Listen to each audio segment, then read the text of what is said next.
Hey, I'm Monique from Spec-Net. We're here at the Herald Sun Home Show in Melbourne. I'm standing with Paul from Solar Backup. How's it going today for you, Paul? Good morning, Monique. How are you? Not too bad, thank you. Great. How's the show going so far for you? Yeah, really well. A lot of people are very interested in our new engine room concept, which effectively is a all-in-one solar power system that heats water and charges batteries. Sounds very interesting. I believe you've got something you've been developing over the past year or so since the last show. If you want to tell us a little bit about that. Yeah, we've been trying to simplify the whole idea of making your own power and producing a zero-energy home.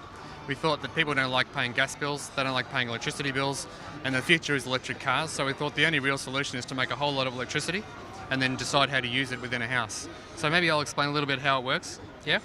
Okay, so what we have here is our engine room cabinet.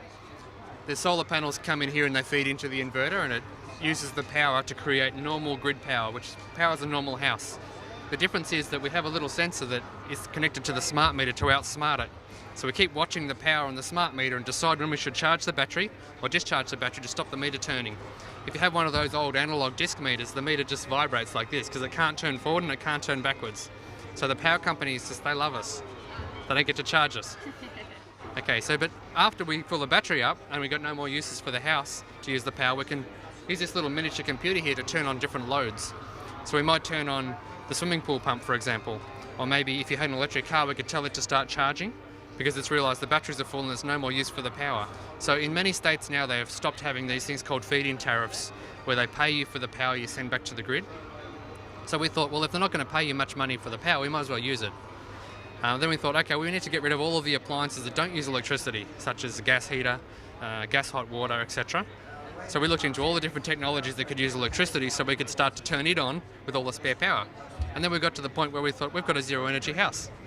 So a house that uses no power means we've got no power bill, there's no gas required, so there's no gas bill. And if we can run an electric car as well, we've got no fuel bill. So that's what we do. That's amazing. It sounds like it's going to save us a lot of money. It saves everyone a lot of money, yeah. It costs a little bit of money to invest in the capital, but if you don't do this, you just got to pay the power company anyway. So it's really just diverting the funds to yourself. So, Paul, we're standing in front of the Sandon heat pump here. Can you explain to me what's different about this than a regular heat pump? Yeah, well, it's actually very different to a normal solar hot water system.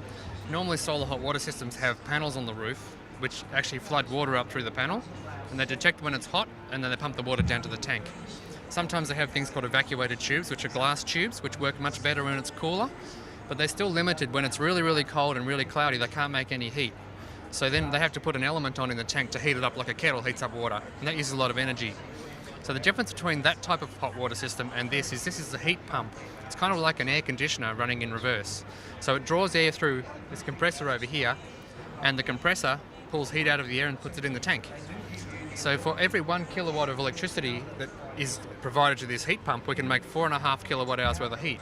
So it's 4.5 times more efficient than an old element style heater. And what's really clever about it is that we can tell it to turn on once we realise the battery is fully charged. So we're using spare electricity from the solar panels on the roof. So it could be a really cloudy day and just enough light to make the solar panels make electricity, and then this little pump starts up and pulls heat out of the air and puts it in the tank. So it can even work in really cloudy weather. Sounds like a very intelligent system and great for all seasons as well. Yeah, that's right. Even right down in Hobart where it could be very cold, it could be 0 degrees at night, this can still make energy. In fact, it's tested down to negative 20. So even though it could be really, really cold outside, it can still pull heat out of the air and put it into the tank. That's fantastic. And if people are looking to get more information about the systems, whereabouts can they find out more info? If they log on to solarbackup.com.au, they'll be able to get in touch with us and we can help them design a zero-energy house using our solar panels, our batteries, our inverters and our heat pumps and whatever other technology that might help you get a zero-energy home. Sounds like you can help in lots of ways. Thanks so much, Paul. Hope the show goes well for you. Thanks very much, Monique.